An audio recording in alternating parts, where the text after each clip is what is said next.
too. It's been it's been affecting me all day. Really, the last 2 days. Oh, I've had a headache for like a week now. it just it's just been nothing but pollen, like an inch of pollen on everything. I just heard myself talk. I can't stand that. Let's see. All right, let's see here, letting everybody know we're here.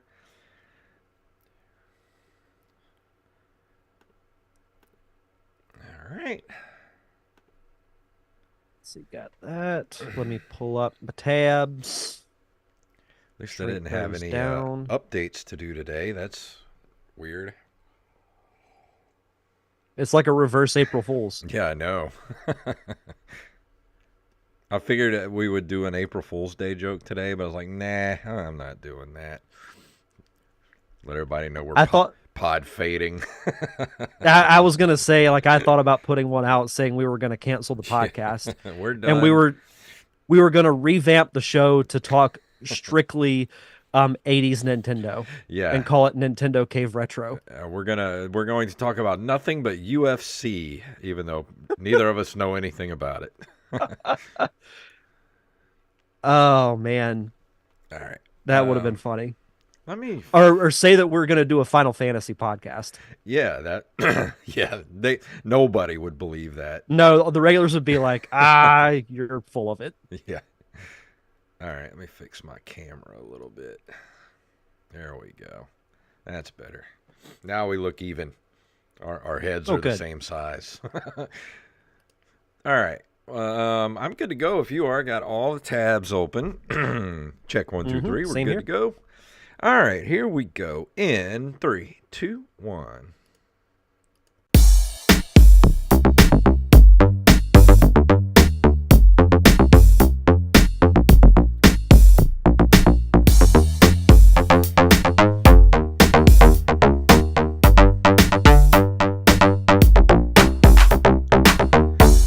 Greetings, programs. We are back yet again here for another episode of the Nerd Cave Retro Show. My name is Jason Robbins. And my name is Derek Diamond. So it was Easter weekend, and today is April 1st. And yeah, It's the most wonderful day of the year. Did you see any weird April Fool's Day posts today? I didn't really see any today. None that gave me pause. Because I don't know if you feel the same way, but April Fool's Day to me has lost a lot of its luster. Yeah. I remember back in the day, like my favorite April Fool's prank is when IGN created the fake Legend of Zelda movie trailer. Yeah. I think it was back in 2009, and I truly believed it as I was watching it, and I was like freaking out, like, "Oh my god, we're finally gonna get a Zelda movie!"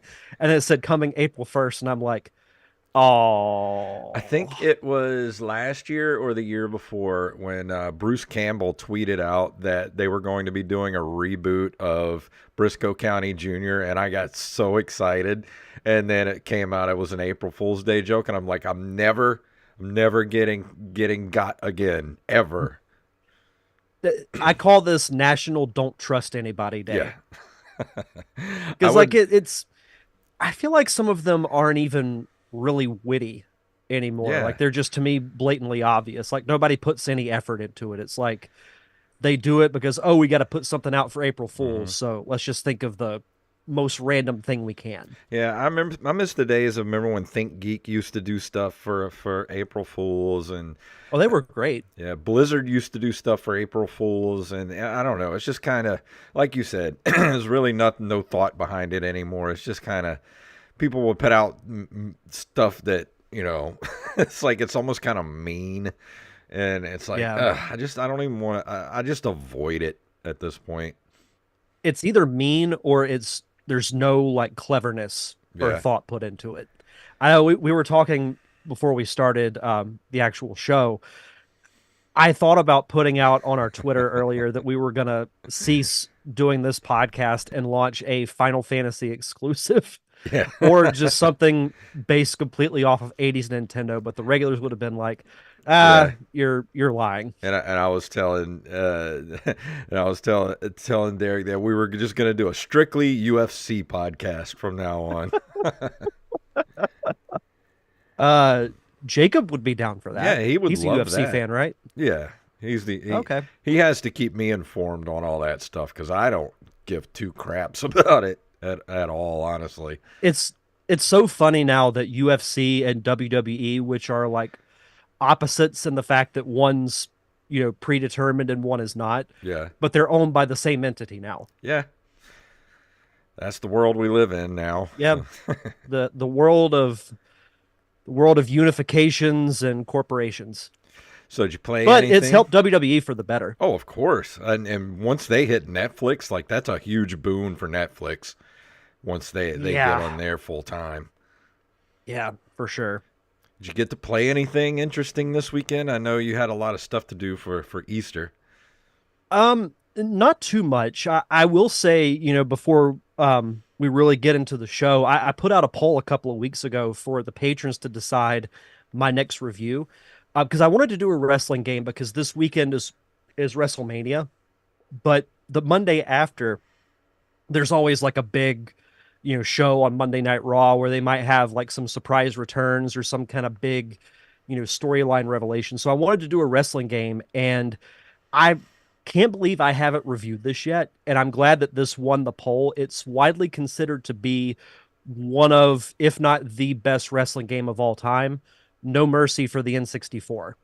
So I'm really excited and I actually have a physical copy of it. So Oh, cool. I'm gonna get to play it as intended. But other than that, played a little bit of the Mario RPG remake and a little bit of Sonic Superstars, but nothing too extensive. What Yeah. about you?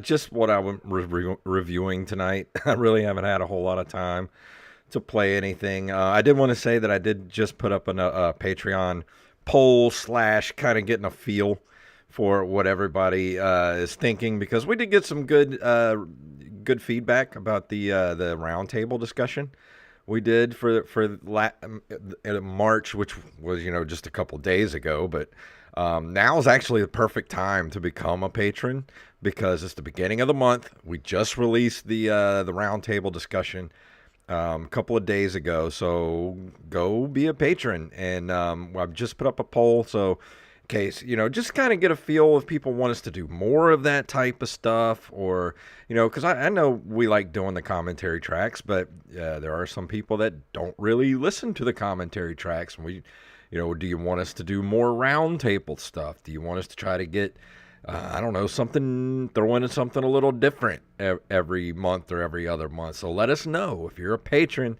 go let us know on that post what you would like to see more from us. Well, if you listen to my other show, I'm not shy about partaking in roundtable discussions. So if we do that more, I'm more than okay with that. Yeah, I really had a good time with our roundtable discussion for last month. That had been on my chest for a while that I wanted to talk about that, and we talked about physical media versus digital media and what we think is going to happen moving forward and the fate of physical media. So if that kind of discussion is what you're looking for, that's what we did last month, and I had a blast doing that. Yeah, it was a fun discussion, for the portion of it that I was able to be there because I had Yeah. to rush over from I had to go to Tallahassee for a couple of days. So I actually set up one of my original podcast setups when we used to do only audio. And so I set everything up so that way I could just rush back to my hotel, Mhm. sit at my computer, and hop on the Zoom call. And luckily, it was only like 3 minutes away from where I was working, so Yeah. it wasn't too much of a problem. But Yeah. those church services can last way longer than Oh I yeah, expected. especially if you get a long-winded priest, they can Yeah, go for a while. or if like in this case, there were like because I had to work on Friday too, and because Friday was Good Friday, there were, I swear to you, almost 250 people there. Jeez. It was nuts. And it was the same thing for Thursday. Yeah. And when I saw the attendance, I'm like, yeah, I'm not making it on time to start the podcast. But it all worked out. So Yeah, you it's were all only good. a few minutes late. Derek wasn't there for like the first like 7 or 8 minutes, I think. So which some might say is the best 7 or 8 minutes of the episode. But it was a fun episode. It was me, Derek, Mr. Joey Image, and of course Mr. Wiley Phelps. So if you want to get that episode, it does drop for the public. I forgot what day I said it to go for public, but if you're a patron, you get it way earlier than everybody else. So go be a patron and listen to that episode and let us know what you think. Yeah. But we got some news to get to tonight. You ready to jump into it? Sure. And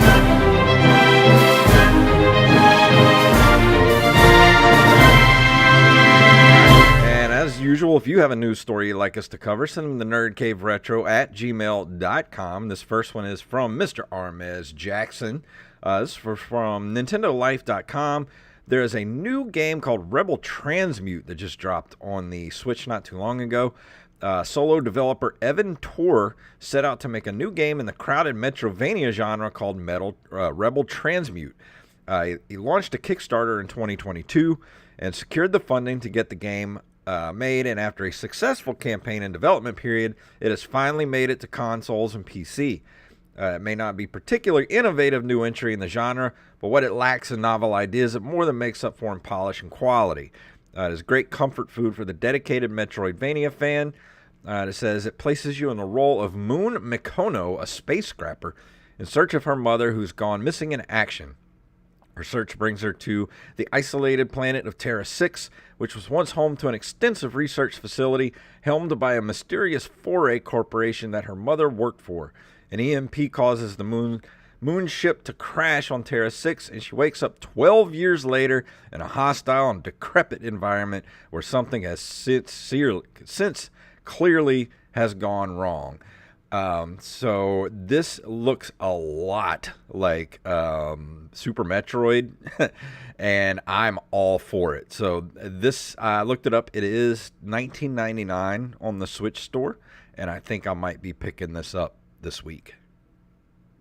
Yeah, that's not a bad price. And funny you say Super Metroid. I was going to say Metroid Fusion. Yeah, actually, is way what it more, reminds me of. It's a little more animated than Metroid Fusion, but it has the same kind of style.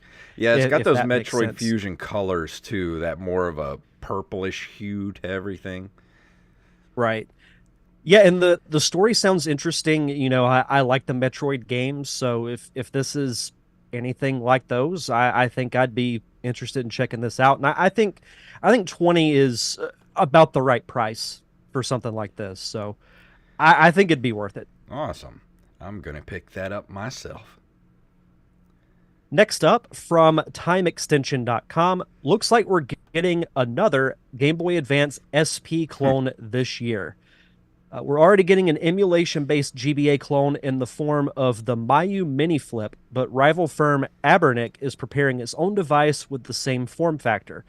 The RG35XX SP has leaked in a short video on social media and clearly takes inspiration from Nintendo's popular clamshell handheld. There's, of course, a link to the Twitter article where you can see a video, and it's basically the Game Boy Advance SP. I don't see how that's a bad thing. Yeah, I mean, this looks exactly like the Game Boy Advance, so I wonder if Nintendo's going to be like, hey, that looks a little too close to a Game Boy Advance there, Abernic. They're going to be like the meme of Leonardo DiCaprio from Once Upon a Time in Hollywood, where they're like, yeah, just pointing at it like, nope, no. Yep. It would seem Abernic is prepared to launch this alongside a revised 2024 model of the existing RG35XX, which it has already iterated on more than once. According to Retro Handheld, it is expected that the RG35XX SP will offer similar specs to the Plus and H, which means a 3.5-inch IPS screen with a 640 by 480 resolution, all-winner H700 chipset, dual-core G31 MP2 GPU, and 1 GB of LPDDR4 RAM. I like the idea of this. They got to change that name. Yeah. It does not roll off the tongue at all. No, not at all. It sounds like a computer virus from an episode of Star Trek The Next Generation. You know, I would love to have one of these, but the problem is a 640 by 480 resolution, 3.5-inch screen. I don't even think my eyes would even adjust to that at this point. I would need readers that are like times 5. Uh-oh, I think Derek got frozen. What happened? Oh no. All right, I'm going to pause real quick. What happened? There he is. I see you. Oh, I don't know what happened. I don't know. Yeah, either That way. was weird. All right. Yeah, sorry about that, people. Here we go. 3, 2, 1. All right, there we're back. You see, you didn't even know we were missing, so now we're back. Wait, what? What happened? I blacked out for a second. Clearly, internet problems. Yeah, they always happen on a Monday. Yeah. But what were you saying? I was just saying that that small of a screen at this point, I would need to go get some like old man, times 5 readers just to even see that screen. And I'm not going to be able to read it because I have to wear these on a regular basis anyway. So you can count me out for that. Yeah, but my eyes are getting it's a horrible. cool idea. Let's see. Konami.com. Digital bundle of 2 classic Felix the Cat games are available now. Konami Digital Entertainment today announced, and what day was this? This was the 28th of March, so just a few days ago. Announced the digital release of Felix the Cat for PlayStation and Nintendo Switch in collaboration with Universal Products and Experiences and Limited Run Games. The classic NES and Game Boy titles from the 90s have been transported to the area of modern gaming as part of the Limited Run's Carbon Engine Retro lineup. Let's see. Players take on the role of Felix on a rescue quest set in bizarre cartoon worlds. Felix's magic bag of tricks will give players a variety of eccentric vehicles, power-ups to save the day. The 8-bit adventures of Sharp-Witted Feline features a new quality of life enhancements, including save states and a rewind feature for new players to enjoy. I don't think it gives a price here, but those are now available, and we have been talking about these Felix the Cat games for a while now, so it might be time for me to go back and review one of these things. I'm just still really surprised that of all the characters that they could pick to have some kind of a renaissance, Felix the Cat. Like I remember the old cartoons, but I never played either of the games and never really got into Felix the Cat. Those cartoons were before crazy. my time. Those cartoons were crazy old when I was a little kid. Like there was old, those old scratchy black and white cartoons. Like Felix the Cat's got to be what, like 100 years old at this point? Let's see. Felix the Cat. At least 80. I would think. First appearance was in 1919. So over 100 years old. 105 years old, this cat. Jeez. Looks good for an old cat. Yeah. Using all I'd the be curious lives. I'd be curious to play these as well. I mean, I watched the launch trailer, and they look like they could be pretty fun. They look like my kind of games, so I might give these a shot as well. Yeah, absolutely. From TimeExtension.com, Konami's Teenage Mutant Ninja Turtles: The Hyperstone Heist just got even better. If you're a TMNT fan, which let's be honest, who isn't, we have some good news to share. An exciting new fan hack for the Mega Drive/Genesis title, TMNT The Hyperstone Heist, has just been released online, adding a bunch of excellent new features to the classic Konami beat-em-up. This includes the addition of a new survival mode, a new super difficulty setting, and difficulty randomizer, newly introduced colors for the turtles, based on the classic Mirage comics, and the ability to save and record high scores using SRAM. Of course, if you never heard of it, I did review this game on the show a while back. It was released for the Genesis in 1992. It plays like your classic Turtles beat 'em up. If you've played, the arcade game or, TMNT 2 for the NES or even as recently as Shredder's Revenge, it's the same kind of play style. But I'm glad they've updated it. I think the Hyperstone Heist gets a little lost in the shuffle because of games like the arcade game Turtles in Time are just so revered and known, and rightfully so. And it's a great This is kind of game. it's a hidden gem when it comes to TMNT games. It says the new hack for the game comes courtesy of Billy Time Games, who you may know already from his work on Ghostbusters Special Edition, the Sega Channel Revival Project, and his impressively long list of SRAM-based hacks for both SNES and Mega Drive Genesis. Interesting. So if you want to follow him on Twitter, it's at BillyTimeG.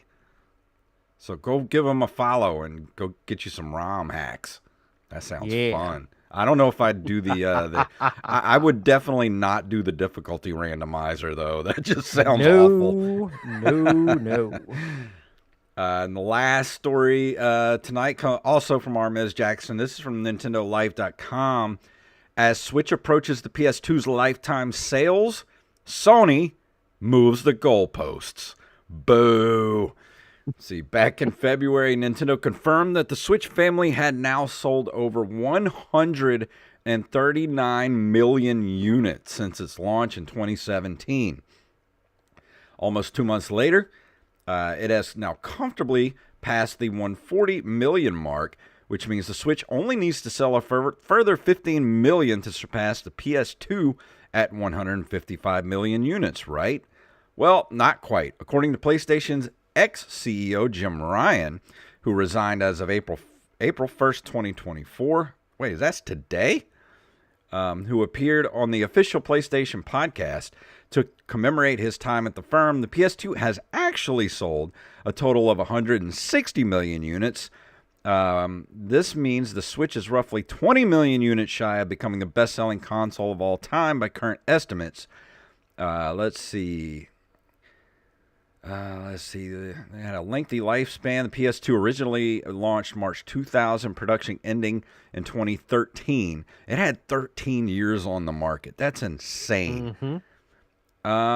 I think the Switch could do it, but why did they all of a sudden go from 155 to 160? I mean, I was kind of skimming here to see if he had any receipts to back that up, but I do not see where that's any sort of truth. I think the higher ups at Sony are sweating a little bit. I think they all went out and bought 5 million PS2s. I was like, nope, sold 160 million. But at that point, once you get up to like the over 150 million units sold, it's like you both win. So who cares? I will still say I did not expect the Switch to sell as many units as it has. And see, I'm very happy that it has, but I thought it would do well. Yeah. But I didn't think it would do as well as it has. Oh, I love how well it's done, even though everybody thought it was going to be a flop at the beginning. They're just like, oh, this is the stupidest thing Nintendo's ever done. It's like, it's worse than the Wii. But I'm like, or the Wii U, I'm like, no, this is, everybody wants a hybrid. Like a hybrid console was just genius. Mm-hmm. Yeah, no, I'm right there with you. Like it couldn't have gotten worse than the Wii U. Yeah. I'll just say that. And, the Switch has only been out for 7 years now. It took the PS2 13 years to get to 155 or 160, however many it is. I mean, we could still squeeze another year or two out of the Switch, at least. Well, with the rumors now saying that we're not going to get the new console until 2025. Yeah. That's just another year for the Switch to keep selling. They could do another iteration of the Switch this Christmas. They could put out another crazy good game they could sell 20 million more units easily just over the holidays this year, I would think. Yeah, a lot of it'll depend on, like you said, a new game or maybe like a special edition. It's possible. They're going to be like, but sorry, I'll be curious to see. Sorry, no Switch 2, but here's Mario Galaxy 2 for Christmas this year. Another remake. Yeah. Oh, man. All right. Well, that's going to bring us to the end of the news. So let's go into this month in video game history.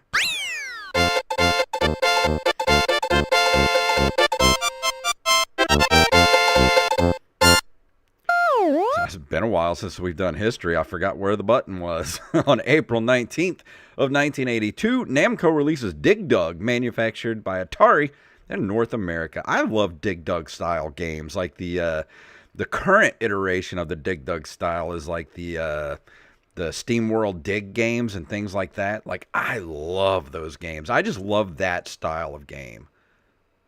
Dig Dug was actually one of the first arcade games I ever played. Really? I remember playing it in a doctor's office. They had cool. a Dig Dug arcade cabinet, and yeah, I loved it. You know, I still like playing Dig Dug. I don't play it very often, Mm, but it is one of those games like, you know, Donkey Kong or Bust a Move or Burger Time, mm-hmm. like or like a Pac-Man game.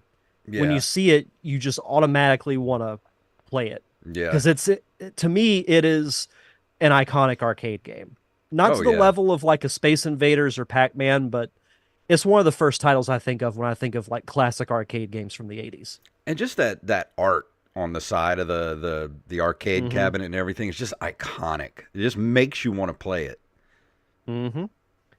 April 21st of 1989, Nintendo releases Super Mario Land on the Game Boy, introducing Princess Daisy to the Mario series. Daisy. One of yeah, Daisy. The one of the more fun games for the Game Boy, even though I think the sequels were better. It's very much like Super Mario Brothers, and you compare it to Mario Brothers 2 and 3. Yeah. While yeah, Super Mario Brothers had to exist for these other games to happen, Yeah. but 2 and 3 are better games. I Same still thing with Super Mario Land. I still don't think I've ever played Super Mario Land. You should give it a shot. I can't remember if it's on the Switch Online store. It might I be. think it is, but I need to renew my Switch Online. I got rid of it. I turned off my renewal back in January, I think it was, and I just never turned it back on. Oh, gotcha. Yeah, you should. Sorry, it's very pollinated outside for the last week or so, Oh, so you don't have it's to just tell me. killing me. Yeah, it's Let's awful. see. April 23rd of 1995, the Satellaview accessory for the Super Famicom console is released exclusively in Japan. What is the... Oh, I remember this thing. We talked about this several times. I wish this would have been released in the States. I mean, it's a satellite modem.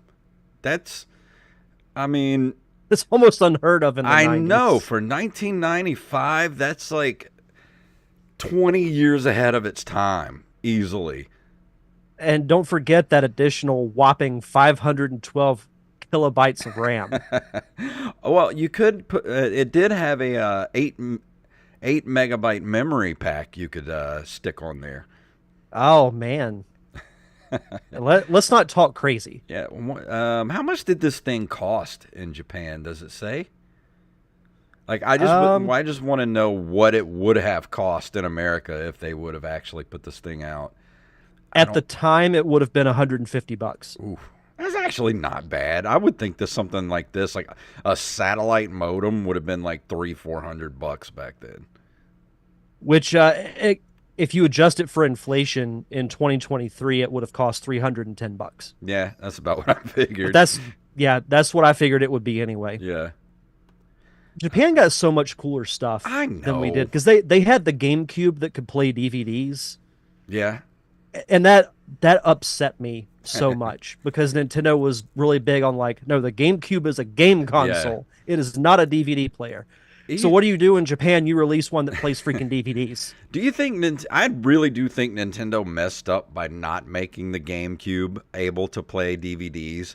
Because I think if the GameCube was able to play DVDs, it would have easily been rivaled up there with the PlayStation. It would have been neck and neck with the PlayStation 2, I believe, because the Nintendo had arguably a better controller. Two, Nintendo games. I mean, and the games still look great. I honestly, and I'm gonna say this might be a hot take, but I think GameCube games to this day look better than PS2 games. I don't care what anybody says. I love the PS2, but the GameCube games just look and sound better than the PS2. I won't argue that. I'm going to be very curious to see what the Twitter audience thinks of it. Yeah, I mean, I'll get punched in the face for it, but that's my opinion. Well, I'm right there with you. So you at least have one supporter. Let's see. April of 1996, LucasArts releases Indiana Jones and His Desktop Adventures for Windows and Mac. What a meta title Desktop Adventures is. Yeah, I think that you should find a ROM of that and review it. Okay. Because you do, Yeah, I mean, you've done the educational games before, so I think that's more of your forte. Forte, I don't know what else it could be, but it's not a. The term I'm thinking of is not great. It might be my Yeah. burden to bear, but I mean, I'd be interested in it. Like I didn't play a ton of those computer games, but I like Indiana Jones, Mhm. so I'll see if I can find a ROM of it. Okay. I'll need something to review after I do No Mercy, so Hmm. that might be it. On April 13th of 2001, Big Ape Productions, I love that name, released The Simpsons Wrestling for the PlayStation in North America. I don't remember The Simpsons Wrestling game. So I didn't either until I posted my poll on Patreon, and Nick W actually said you should have put The Simpsons Wrestling because of how bad it is. I never played it, but I remember the reviews were awful. Excuse me. Yeah, because And I'm even looking here. All Game gave it 2 out of 5 stars. Game Revolution gave it an F. oof, IGN 1 out of 10. oof, that's And not official good at PlayStation all. Magazine 2 out of 5 stars. That makes me interested to play it just to see how bad it Yeah. truly is. And Justin Nispel in the chat room says, "I don't." Talking about the GameCube, he says, "I don't know about that. God of War on PS2 is crazy for its time." I will agree. God of War still looks great, Oh yeah, but absolutely. for the most part, I think most of the GameCube games hold up better visually than the PS2 does. But that's just like I said. That's my opinion. I mean, there are some Yeah, great looking PS2 games, but overall, I would say most of the GameCube games still look good. maybe I'll have to review this Simpsons wrestling game in August for Yes. SummerSlam. Do it, please. I want. I might actually play that with you. I might test it out and see because it just looks terrible. Yeah, it does. And finally, April 1st of 2003, Enix Corporation and Square Company officially merge, forming Square Enix. That was in the two This was thousands. I thought that happened in the '90s. mm-mm. No, Square was still its own thing in the late Weird. 90s. But yeah, So this was, I remember, a big deal yeah, when this happened because it took me a while to even get used to the name Square Enix. that's a Mandela effect. Because if you put a gun to my head and said, "When did Square and Enix become Square Enix?" I would have said like 98, 99. You know, like late I was thinking maybe 90s. like '01, '02, Hmm. but not '03. I know that seems really late. It does. But But that yeah, brings us. that was a big deal for its time. Oh yeah. I mean, I remember it happening. It just seems like it was a late '90s thing to me. Learn something I new will on say this show all the time. Rampage in the chat said 6 golden coins is still great. Totally agree. I You did. love You Super Mario reviewed that, Land 2. didn't you? Mm-hmm. Yeah, I remember that. I still haven't Yeah. played that either. Now, if you play a Mario Land game, play that one. Yeah, I know that's It's the real one I good. need to play, but I haven't gotten around to it. So much stuff to play. Yeah, no, I know what you mean. But that's going to bring us to the end of this month of video game history. Before we go into the review tonight, Derek, do you want to do our Patreon shout outs? Sure. As always, we'd like to shout out our awesome patrons over at patreon.com/nerdcaveretro. We want to shout out our newest patron, Brian Piotrowski, Nick W., Eld the Zombie, Yup Fed, aka Knife, James, aka at Jimbo Jr. on Discord, Raven, Danny House, Justin Nispel, John West, Daniel Salmon, Mr. B. Res Coffee himself, Mike Eveland, Tyler Watson, Axblade07, Armiz Jackson, Carlos Longoria, aka I am the Rampage, Rampage! Staff Sergeant Sketch, Gus and Penny, Matthew Salmon, Mr. Joey Image, and last but not least, Mama Diamond. Donna Diamond. Thank you all so much for your continued contributions to keeping the lights on for us here at the Nerd Cave Retro Podcast.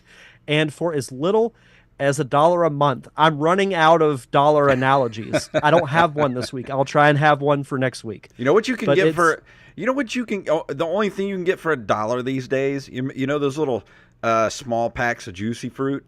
They used to be 25 cents. Now they're like 85 cents. So that's you can either get a month of ad-free shows for Nerd Cave Retro plus a bonus episode, or you can go get yourself a pack, like the little 4-pack of juicy fruit. So you make the choice. I mean, to me, the choice is easy. Yeah. You go with the Nerd Cave Retro Patreon. Of course. And you get early access to our bonus episodes. Like we talked about earlier this month, we did last month. I keep forgetting it's April 1st. We did a roundtable discussion on physical media versus streaming/digital. We've also done numerous commentary tracks like Batman 89, Transformers the movie, Gargoyles, Darkwing Duck, Tailspin, Real Ghostbusters. The list is near endless on what we've done. So if you want to be a part of our awesome Patreon community, just head over to patreon.com/nerdcaveretro. And for new patrons, be sure to send us your social media info either on Twitter, Facebook, or Instagram so we can give you a proper shout out. And tonight we're going to be talking about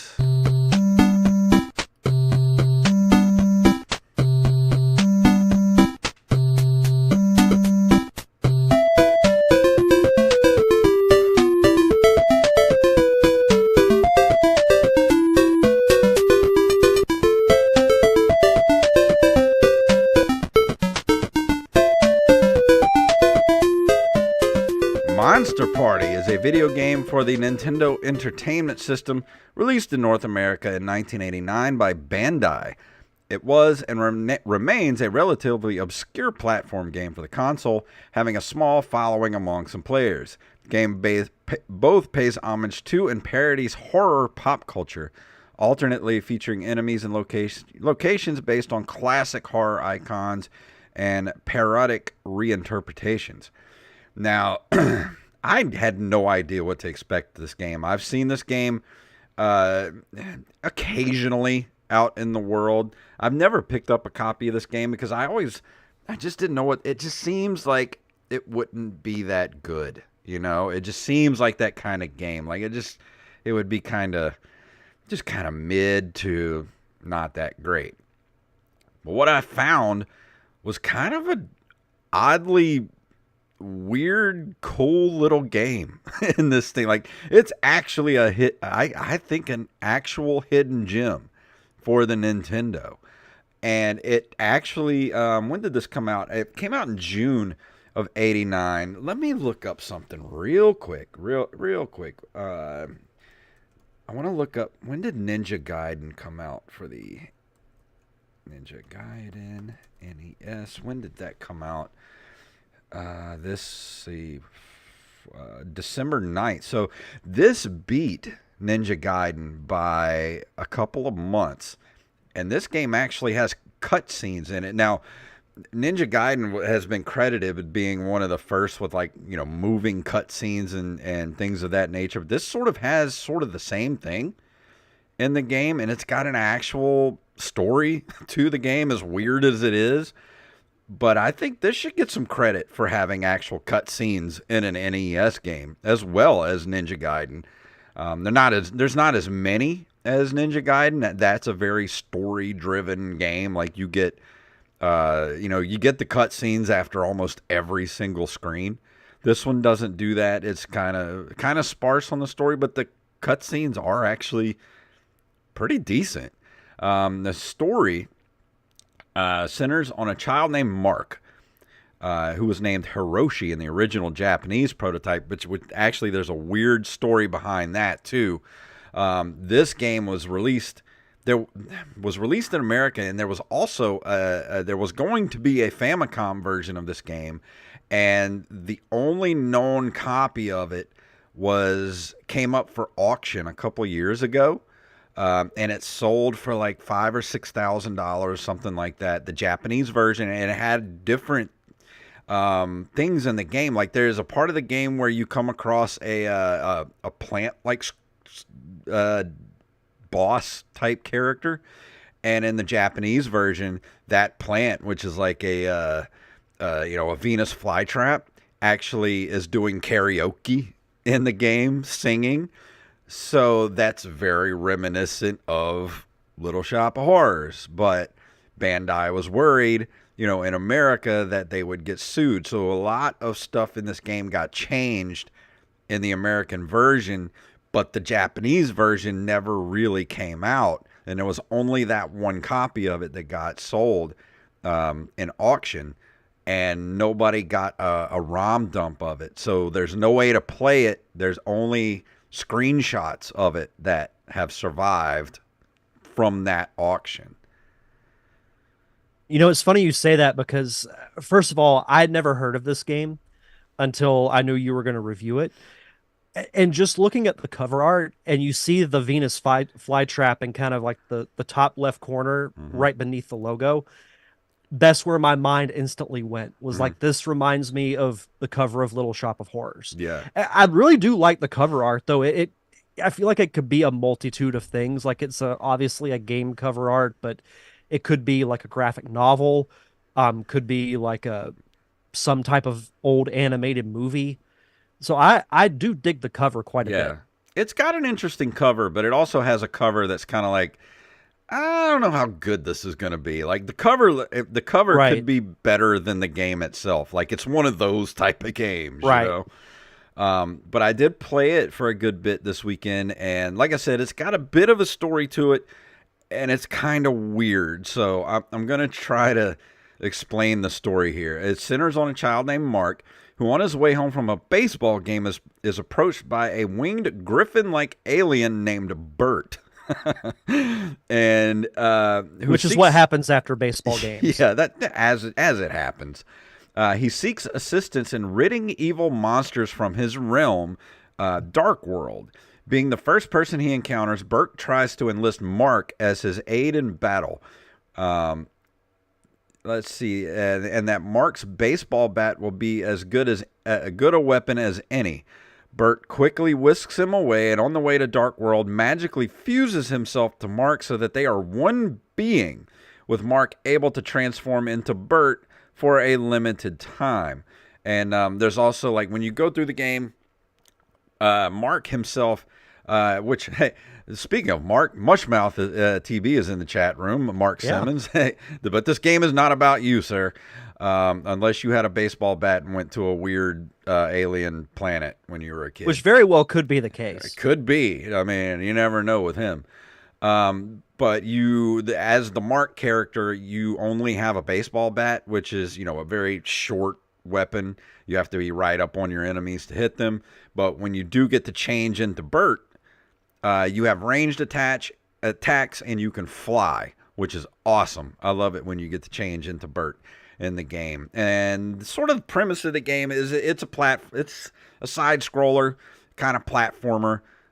It's not that difficult, but some of the bosses can be kind of difficult. And what you do is you go through each level, and you go in and out of these doors where you're looking for sort of the kind of boss type characters. Some of the rooms are empty, and things like that. But you'll come across a monster that you defeat, and it'll drop a key. Once you get the key, you can exit the level and go to the next level. And there's like 8 levels in the game. And the further you get into the game, I wrote in my notes that the further you get into the game, you might want, if you do want to play this game, which I highly recommend, I would suggest a walkthrough for it, because you can very easily get lost in some of the later levels, because it's very almost like trying to think of a good analogy for what happens, but it's almost like Bugs Bunny's Crazy Castle, where you're going in and out of doors, trying to get where you're going. And it's one of those things where you're kind of in these castles, and it's almost a maze where you're going in and out of these doors. And if you don't know where you're going, it could take freaking forever to figure out where you're going. So it's best to just sort of use a walkthrough to get through that kind of stuff.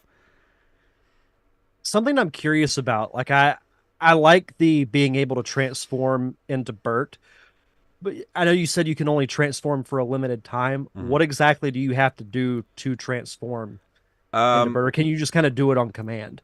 no, you have to.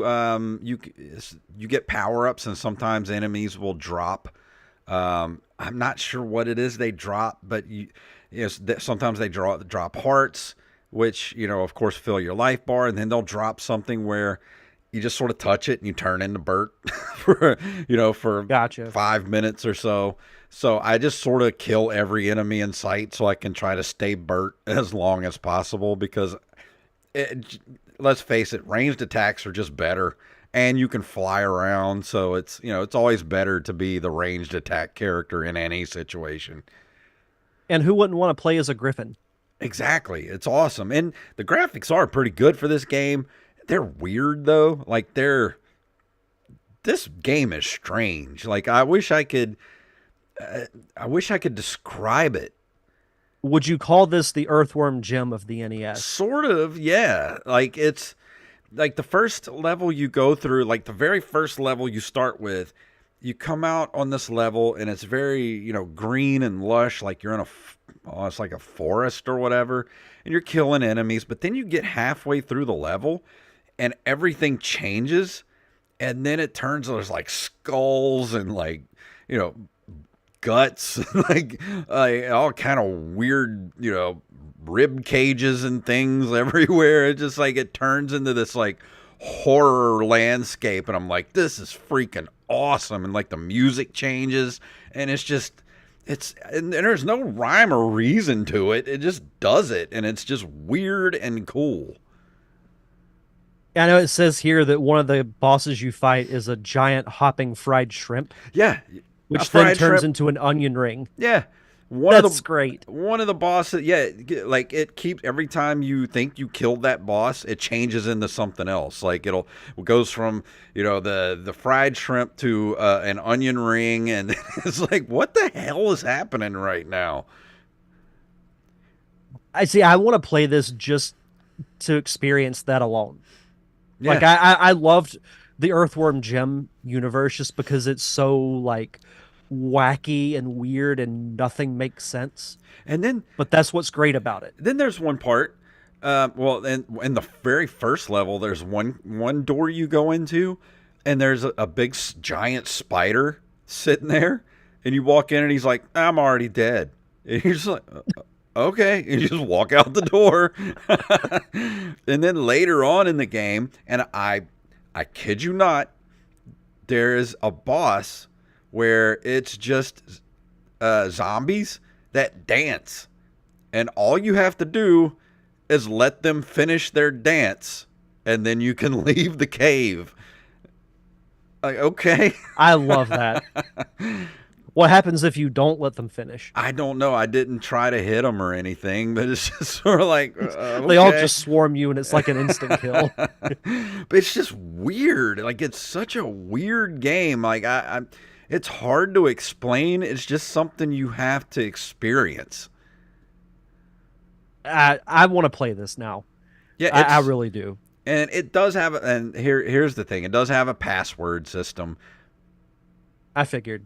but it's not it's not such a huge game that you would need a battery backup, but it is nice to have the password system so that you can kind of go back to the level that you were at, because like I said, there's only like 8 levels to the game. It's not that long.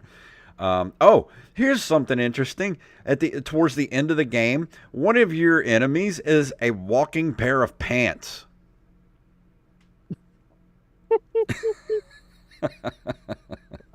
Please tell me his name was Mr. Pants. I don't know. I don't think it had a name. It was just pants walking around, and if they touch you, they'll kill you. So you got to take out the pants. It just walks on the screen and you hear somebody yell, "Pants!" Worldwide pants. Ask your older uncle's kids about what worldwide pants. But yeah, some of the music in the game, music's not that great. It does tend to some of the music did tend to get on my nerves a little bit because it would be that kind of high pitched drony chip sound, and it's just kind of like, ugh, but you Ugh. should have done something different here because it does kind of get on your nerves a little bit. And you would think a game like this with that fun, wacky, weird type of universe would have like a better choice of music that would reflect that. Yeah, and it's not most of the music's not bad. I mean, each level has its own different music, so it's there's a lot of variety there, but it's some of it's just kind of like, this could have been better, you know. That's disappointing. But I do like, and like I said in my notes here, it does have that 80s sci-fi horror vibe that I really like. Like if you like movies like Night of the Creeps or things like that, this is what that game feels like. Like that movie is what this game feels like. Okay, So that's pretty cool. it's a weird vibe. It's a very vibey game. So if you're into that sort of 80s sci-fi horror type of vibe, definitely go try this game out. It's just that. That's what it is. It's just weird. That should have been the tagline. It's vibey. Yeah, it's very vibey. And just like once you see I mean, I didn't even know what to think. Like it took me so long to write notes for this game.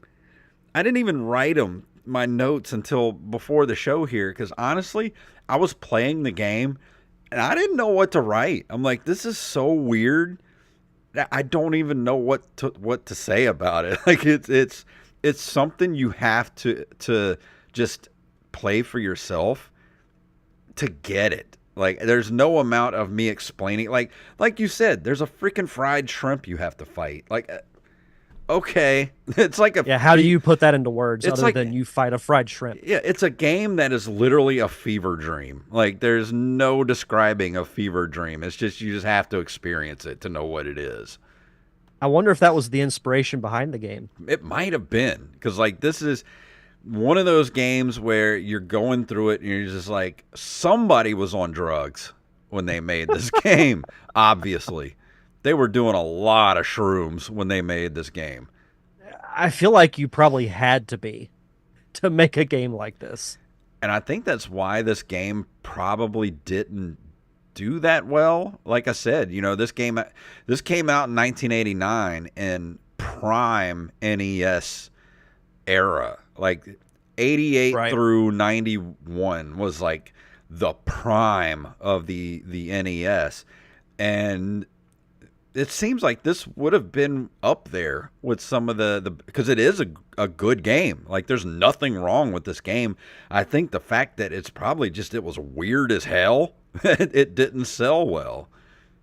They probably didn't know how to market this game. Yeah, and that's tough with things like this because how do you like the premise? Like I hate to keep going back to Earthworm Jim, but it's the only comparison I Hmm. can think of. Earthworm Jim fit the 90s culture Yeah, because it had that weird, wacky, and even like a little gross kind of humor.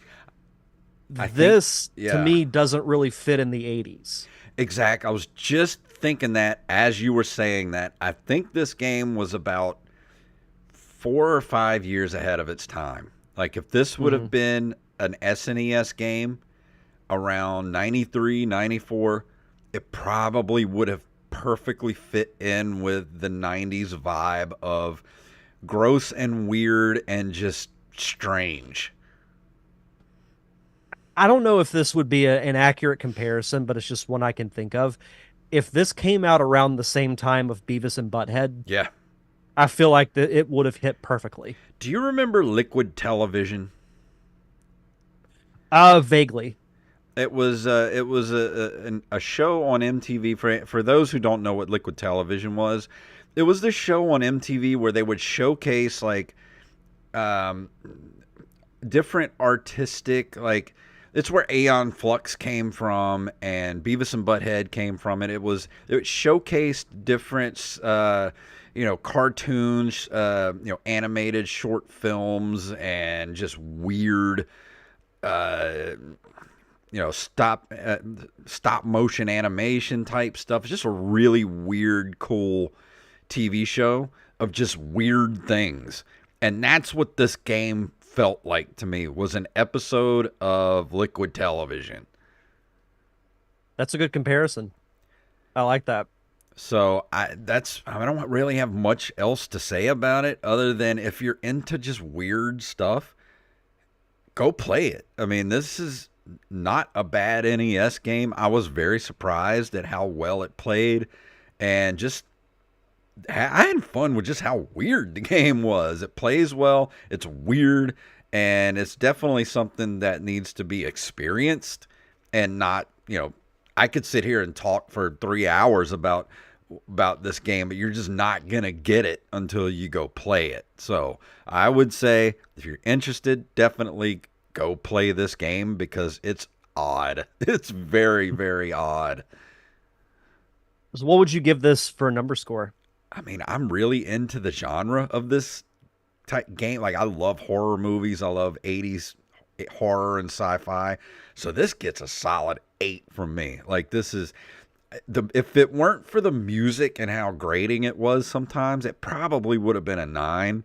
But the music kind of knocked it down a little bit. But other than that, I really, really like this game. And I'm kind of angry that I missed it at the time. But better late than not to have it experienced it at all. True. But that's going to bring us to the end of the review for this week. Derek, what's coming up next week? Next week, I'm going to be reviewing, thanks to you, the Patreon subscribers, I'm going to be reviewing WWF No Mercy for the N64. I'm probably going to create myself as a wrestler and put myself through the gambit of the Attitude Era. Nice. So we'll see how that goes. And I did want to throw this out there in addition to, of course, the Derek Diamond experience. I had a rare chance to actually be a guest on a podcast called the Creators Anonymous podcast. It's going to be dropping this Thursday. Talking about, like my film background and how I got into it, talk about the shorts that I've done. And we also talk about the Nerd Cave Retro podcast. Awesome. So you can check that out this Thursday. I'll send out a link whenever it's available. Awesome. And go check out the Open Micers podcast at Open Micers and openmicers.com. Me and Mr. Jacob Craig, every week we talk to different comedians, actors. We have hostful episodes where, like this last week, where we had an unexpected hostful episode because it was a good one, though. Our guest literally dropped out like 2 minutes before the show because he got invited to go. He got to be an MC at the what was it? The Improv in Orlando, and we were like, dude, go do that. Like, don't worry about our show. So we had to do an impromptu hostful episode, and it went places. So go check it out at Open Micers on Twitter and Instagram. You could say that it was an improv episode because of the improv. Yeah, it was interesting. Go check it out. We got into the whole P. Diddy controversy and talked about Nickelodeon, and we just we found out we searched the internet live while doing the show, and we found out some weird stuff about these people. So yeah, if no one's watched the Quiet on Set documentary, it's I haven't watched it. I don't know if I can put that kind of negativity in my brain right now. If you feel that way, then I would advise against watching it because it's pretty dark. Yeah, I mean, would you recommend it though if you grew up in that era? Yeah, I would. But if you don't feel like you need it, like if you're in a kind of a bad place, don't watch it. Okay. I'm going to stay then far away. And I will say before we go, I saw 2 movies this last week. We, of course, got to watch the new Ghostbusters movie, which I thought was awesome.